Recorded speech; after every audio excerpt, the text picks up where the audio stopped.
Well, good morning, good afternoon, or good evening. I'm Audrey Wiggins, and welcome to another webisode of Make Something Happen. I'm excited that this is Women's History Month, so we have a nice program lined up throughout the weeks. We have Yolanda McCarty Harris. She's the Diversity Officer of Cleveland State University. Dee Perry of OfficeNet Central. We're going to teach you how to start your business and have low-cost housing for your business. We also have Tia Klein of Step Learning Services. So we're going to be learning and teaching and getting our skills up to par. But today I'm excited to have Mr. Greg Uhland in the studio today. He's the Executive Director of ORCA House, and that's the House with a Heart. And you want to tell us a little bit more about that, Greg? Yeah, ORCA has a history in the community of providing drug and alcohol services, but we provide the services many times to people for whom ORCA may be the last stop before they go to prison or completely drop off out of the community or die because of their addictions. And ORCA reaches out and we believe embrace people and give them an opportunity to begin and work on their recovery from alcohol and other drugs. Okay. You know, we call ourselves a house with a heart because, at least from our perspective, you know, we're a very caring group, a very caring staff, and addiction's a very tough disease to engage. And you know, sometimes people feel that you can't be real close, or you have to be very careful how you interact with folks. So they're not enabling the use of drugs and alcohol. And I think ORCA does that, but we also do it with a heart. People understand what the consumers that come to ORCA are going through. A lot of ORCA staff have experienced recovery themselves. Okay. Okay. And you have several. It's not just for men; it's for women. Yes. How's it laid? Just the logistics of that. We have, excuse me, our men's house, as I had said earlier, is a large house at the corner of 89th and Chester, and then our women's house is at the corner of 90th and Chester. Okay. And the men's house is larger because it's a bigger home. We have capacity to serve up to 16 men at any given point in time. Awesome. Our women's house has a capacity of 12. Okay. And it's a home-like atmosphere. We're not an institutional setting. We're very much home-like.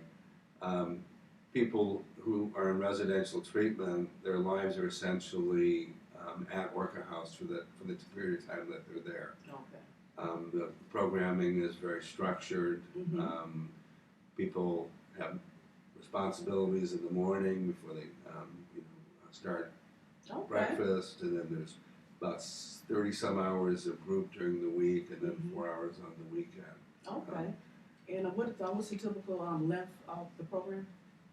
The 30 days is minimally the stay for a successful completion of residential treatment at ORCA House. Sometimes people stay longer because they need a little bit more time. People who don't stay 30 days, they have not successfully completed the program and not finished the program. Okay. And you also mentioned earlier too, there's a sober housing part to your services as well. Tell us about that, Greg. We have a facility that's called Crawford House, Okay. and Crawford is again, it's a house, and we provide housing for men who are looking for sober living. Okay. And what we do is charge rent, and we have a house manager who oversees the operations. It's not a program. Yes. People don't get services there, but they have the opportunity to live a sober lifestyle. In addition to that, we have a drop-in center on the weekends. All right. We call it Daddy Sam's, and that's after one of the original members of ORCA House. One of the, I don't know if he was a founder, but he was clearly a key member. And it's a weekend program. It's funded by the Reinberger Foundation. And what we do is offer people alternatives to have fun while being sober. Okay, and that's super. So we've had line dancing, movies, discussion groups, last May we had what we called Spring Fling, Okay. and this was on a Saturday, and we had over 200 people attend. Wow. That's Most, awesome. and the key is the alumni of ORCA House and their families. Okay. Okay. So, Yeah, just some success stories coming Yes. back to support Yes. those who are currently in the Yes. program. Well, that's awesome. Well, Greg, we're going to take a quick break. Sure. And then we're going to come back, want to hear more about ORCA House, your founders, if you want to allude to your sponsors, and, just the services that are going on and a little history and your mission. So we'll be right back.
We're back again with Greg Uhland, Executive Director of ORCA House, a house with a heart. And I just wanted to share their mission with you. And their mission is to provide hope, caring, and recovery services to men, women, and families suffering from alcohol and drug abuse in the greater Cleveland neighborhoods. Now, that's a tall order. That's a very worthy cause. And the social services that I just want to say this, in the greater Cleveland area are very busy, Yes. very supportive. I won't say busy, but very supportive of the communities in which they serve, which they reside in. And so ORCA House again will be, no different from that. But, so it's great to have you here and to share what you're offering, because a lot of times we don't know where to go for help. What you call 211 or those different types of agencies, but to be able to plug in directly to ORCA House, I think that's fantastic. So if you want to give us a little bit of overview, and you talk some about the services for men and women, Right. and the houses and themselves. But go ahead, Greg, and what else we can add to that? Okay. ORCA is a nonprofit organization. Mm-hmm. Our budget is between $1.1 and $1.2 million. Okay. We have depending on our fill-in staff, we have between 42 and 44 staff. Okay. I think 18 of whom are full-time, and the remainder are part-time. ORCA provides the residential treatment services, and we have gender-specific services.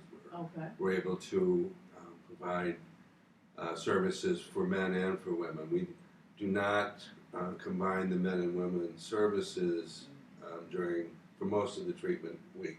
Okay. We do have co-ed groups on the weekend, but during the week it's the men and the women are in different treatment, and just for a lot of reasons. Okay. But we get a grant from it's a federal grant that comes through the Ohio Department of Drug and Alcohol Services. It's a women's set-aside grant, All right. which helps us fund and support the services that we provide for women, in the residential and in the outpatient services. Okay. But our staff have been trained in motivational interviewing and in cognitive behavioral therapy, and then also trained in trauma-centered therapy. A lot of the people, especially the women, but also the men, have been the victims of trauma. Okay. And that has a real impact on their lives and their and on their addiction. So we have our staff trained in that area to help people be able to engage and deal with those issues. Now you said that was something important that you talked about there, getting to the root cause of alcohol or drug abuse, and I imagine that's probably the bigger part of your treatment services, is getting to that cause, and let's get rid of that, and then we can get rid of the addictions. Okay, go ahead. I'm sorry. Well, I see addiction as a disease, okay. Just as I see diabetes or high blood pressure, and people who have an addiction are engaged in treating it. The treatment is engaged in treating a disease. So a lot of times the root causes, and I don't know a lot about the biochemical aspects of addiction. I know a little bit, but it's very clear that people who have an addiction, I think their whole being is different than when they don't have an addiction. The addiction is the entire focus of their life. They go to bed at night wondering where they're going to get their next fix or next source of drugs. They wake up the next morning, same thing. They lose track of family. They lose track of, they lose their jobs. They lose track of self. So they've really lost control of their lives. Yes. And what ORCA sees as one of its primary functions is to help people get back in control of their lives. We have a very structured program, residential, and people are occupied the whole day and the whole week, the whole month that they're there. It's not a come and go as you please program. It's you're here. So you have to make a commitment if you're going to be a part of this treatment program. If a person wants to leave, the door, we're not a locked facility, they can leave. That's just they can't come back. Okay. Because once they've left, we don't know what's happened to them. Are they used? Are they bringing something back in with them? Yes. Etc. But we really get back to the basics and help people remind you got to change your clothes, you got to take a shower, you got to brush your teeth, you got to eat right. Yes. So those are in addition to the therapy that we provide and the services, those are the expectations. It really help people get control of their lives again. Okay. And from my perspective, again, with addiction being a disease, that it's not an issue where someone stops using and then they can pick up, say, 10 years down the road or 5 years down the road. That it's really, if someone has an addiction, they have an addiction for life. Okay. And people in the, I think the 12-step community reference to take a day at a time.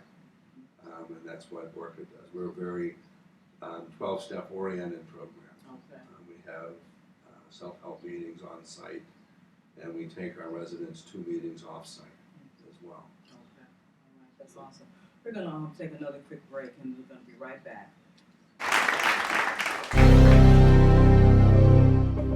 Impossible is a word that shouldn't even be in the dictionary anymore. I think that Nelson Mandela said it best, because he said, "It always seems impossible until it's done."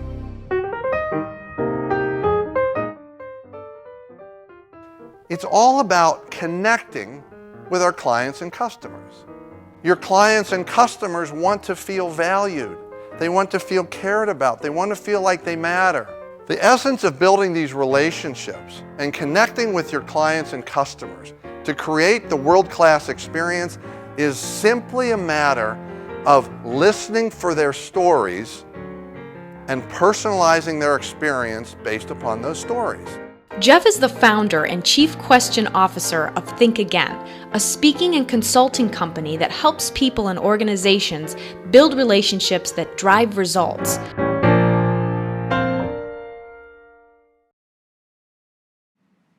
We're back again with Greg Uhland of ORCA House, the house with a heart. Yes. Well, Greg, we were talking earlier. Share again with our audience about the a little more detail about the intensive inpatient program, the intensive program, and then we're going to lead off into some of the other programs, Okay. non-intensive. Okay. Okay, let's speak to them. The way the drug and alcohol system works or in Ohio is that services are looked at in a range of intensity. Okay. And one of the most intensive services that's provided is a residential treatment. And our residential treatment is 7 days a week for 30 days. And people get a minimum of 30 hours a week of services. That's not activities, those are services. There's Okay. activities on top of that. Mm-hmm. And sometimes people get more. We have a van, we can transport people Okay. to activities outside of the center. Mm-hmm. The next, other thing I wanted to mention is we're a non-medical residential facility, which Okay. means we have no medical staff. Mm-hmm. We're not able to do the detoxification, Okay. but we work closely with several detoxification centers in Cleveland. So when people have detox, so to speak, Mm-hmm. then we try to help them get into ORCA House immediately. Okay. And when they leave detox, they come over to ORCA. Okay. We find that that's the most effective. But then we have what we call an intensive outpatient, which a lot of our residential folks step down into. And it's not as intense. It's Mm-hmm. and people who go there live in the community. They don't live at ORCA House, although Okay. sometimes some of the men may live at Crawford House. Mm-hmm. And that's a Tuesday through Friday, 9 till noon. 3 hours, primarily group counseling. It's a continuation of what people learned in more intensive services, Okay. but it's in a less intensive environment.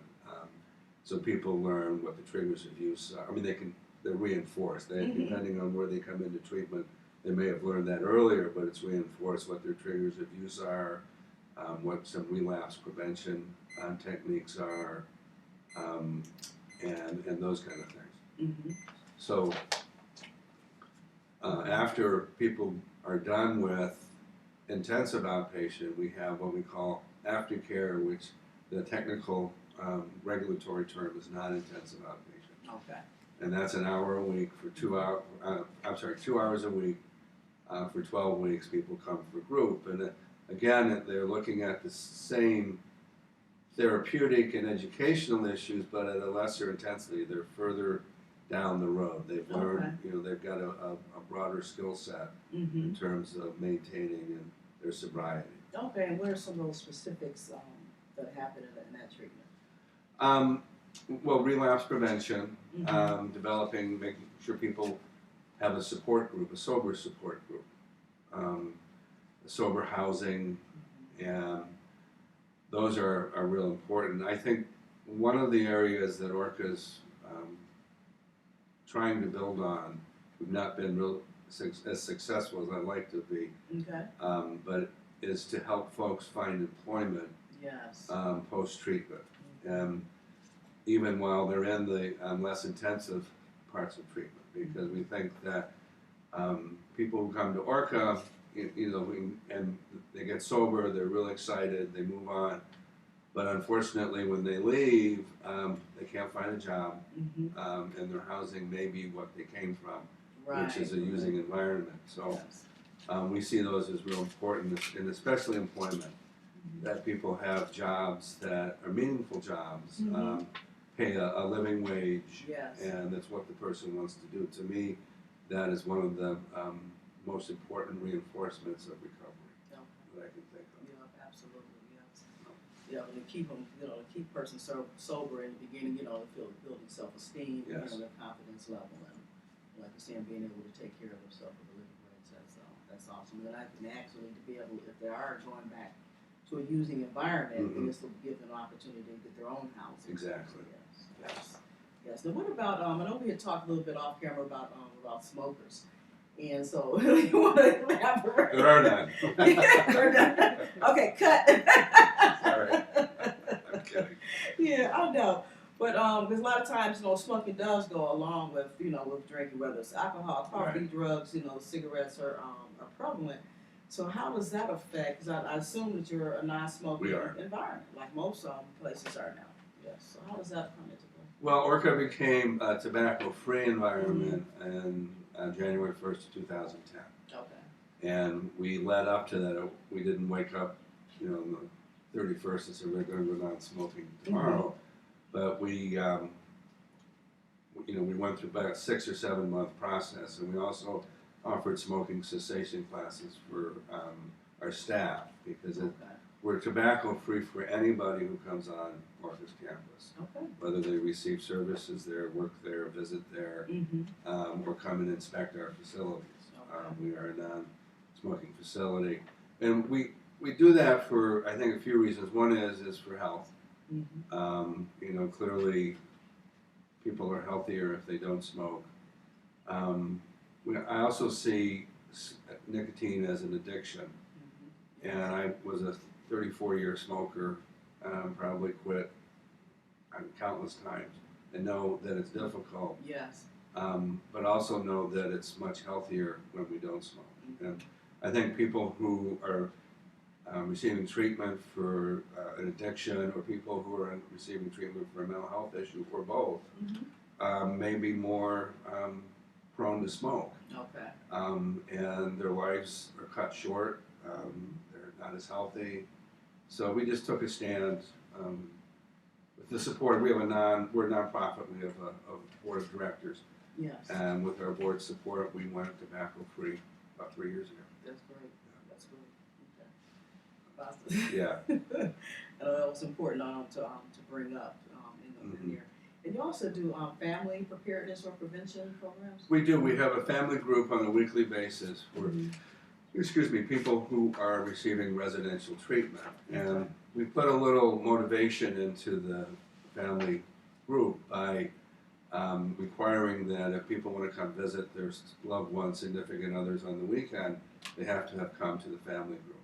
Okay. And a lot of it is to help the families understand the illness of addiction and how interactions with others are involved in that illness, family members, etc. Yes.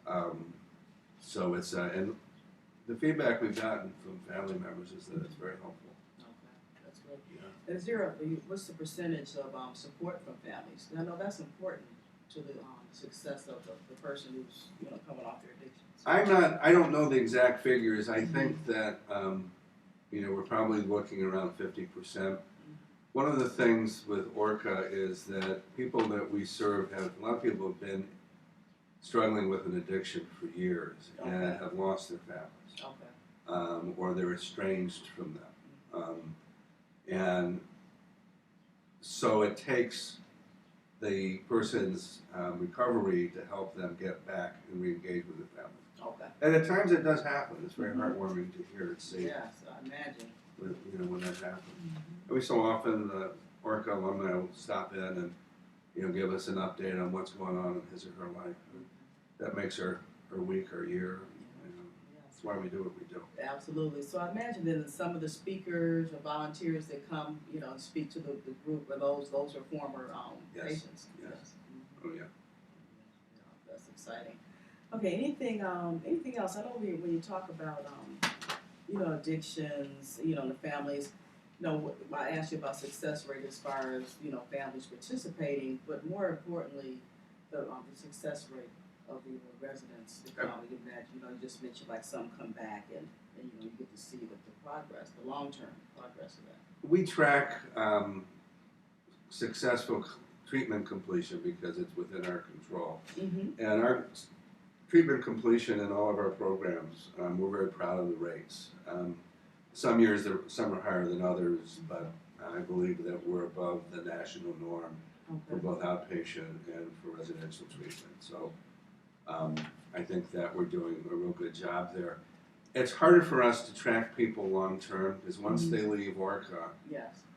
they've left treatment. But now we have the drop-in center, which and then we have other events, which we hope brings the alumni back. Okay. But we do attempt to reach people post-discharge and ask them how they're doing. Okay. And ask them, are they still maintaining their sobriety? Are they? And most are. And this is self-report, but we believe it. Have they incurred any additional troubles with the law? Have they been arrested? Most have not been. Okay. Are they living in a sober environment? Most are. Are they working? Most are not. Okay. And that's where we feel we need to enhance opportunities for recovering people down the road. Okay. So, Imagine there's some events and things that you can put together. Yes. Your plannings. Yes, absolutely. Okay, well, we're gonna take a break.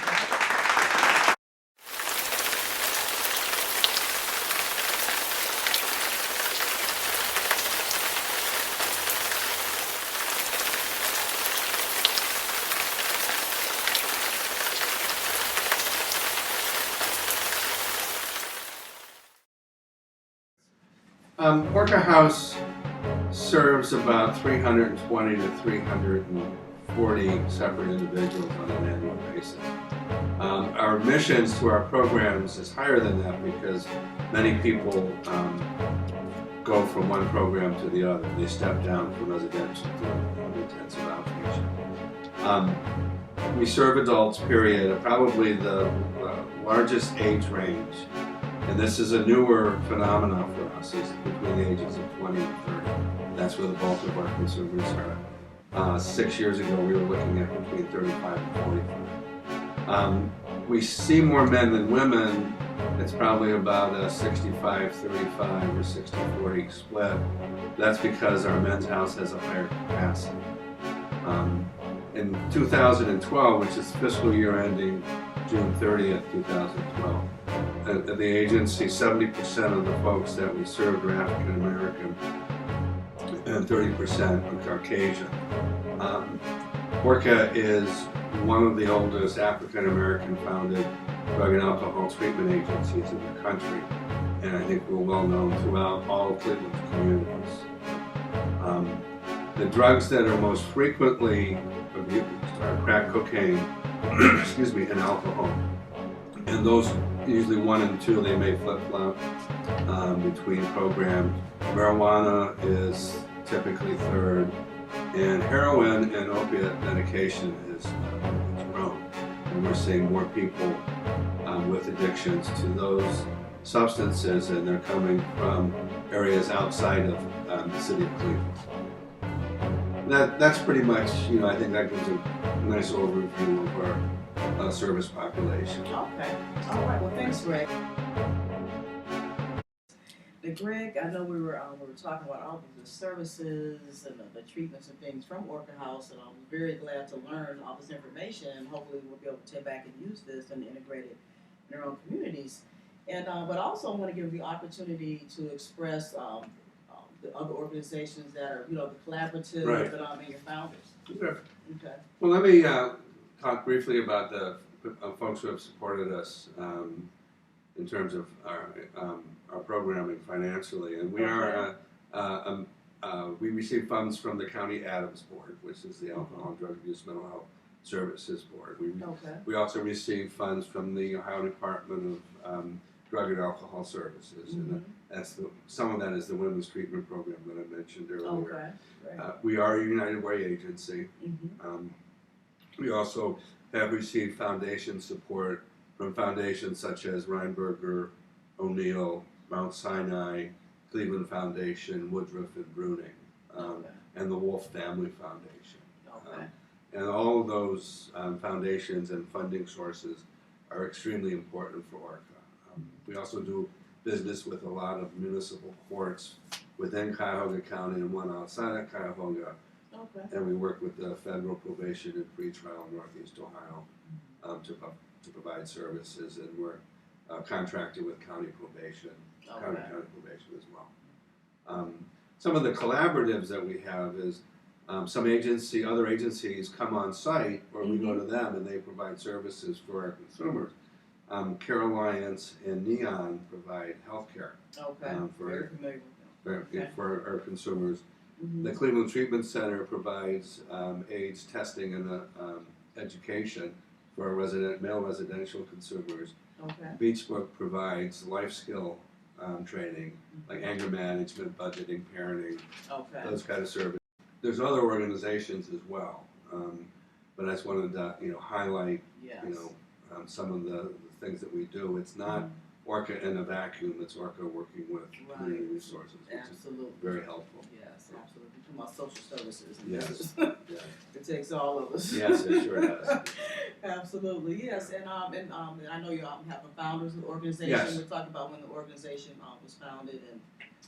The organization was incorporated on April 21st, 1950, Okay. and we were able to find the incorporation papers, and the following people's names were on those. Basil F. Ramey, he was an attorney.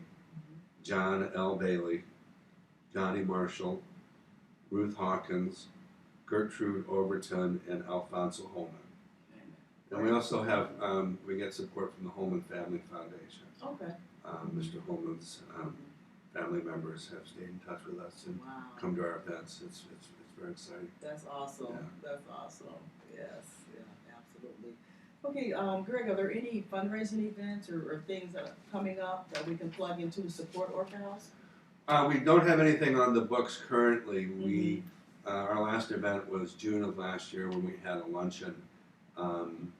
We actually had our 60th anniversary a couple of years ago. That was kind of a big deal for us. Yes. And Melanie Butler, who was on your show earlier, was our keynote speaker. Oh, at our last- awesome. Okay. At last Okay. I know that was great. last year's luncheon. Mm-hmm. But I would say stay up with our website. Okay. We will be having a luncheon, and in the past we've done smaller events such as there was an event at the Playhouse. It was Bill W. and Dr. Bob. It was a play about the beginnings of Alcoholics Anonymous, Okay. and we did a little fundraiser around that. Mm-hmm. One of our alumni did a high tea for the women, Okay. and that was a fundraiser. Mm-hmm. And we've had open houses, those things. So, but we'll post them on our website. Okay. We try to get a quarterly newsletter out to our mailing list and Okay. let folks know that way too. All right. Awesome. So we'll definitely be looking forward to that. Yes. Okay. So, anything else that you want to share with us? I know we were talking a little bit about that family dynamic that seems to keep coming up in these different conversations that I've been having. But is there anything you want to elaborate there as far as the relationship or the estrangements and the outcome of the addiction? I think in many instances, people who are dealing with their own addiction have developed problems with their families. They alienated themselves from their families. They become estranged. A lot of it could be due to their behaviors as well. They may have been abusive. They may have incurred legal difficulties. They may have embarrassed family members, and not once but several times. So some of the folks that we work with don't have close contact with their families. We hope that through their recovery that their families see them in a different light, and see them as people who are working really hard to maintain their sobriety and work their lives. And I'm constantly amazed with what recovering has done for people who are in that process. I think if you did a before and after, which we wouldn't do, in many instances you would see a person you would say is completely different. Wow. They're working, they're paying taxes, those kind of things. I think the other thing that happens is there's a lot of stigma with addiction, and it's not one of those issues that people look at and feel warm and fuzzy about. It's not pretty, and I think that people who have an addiction experience a lot of stigma, and I think that can contribute to alienation from family, friends, etc. And if you think of terms that people use like junkie or crackhead, Right. those are not nice terms to call somebody. That's right. That's and right. that's reflective of the stigma that I think is present. Okay. Well, if that's it, then we're going to wrap up today. And this has been a real exciting conversation, really Thank you. enlightening, and we can't wait to plug into your website and to be able to support you on some of your events and help with some of that promotion. Thank you So very I look much. forward to that. We So thanks, appreciate it. Greg. Thank You're you. welcome. Yeah, Okay. so you go out and you take care of yourself, and let's make a difference and live our lives to our fullest and to make something positive happen.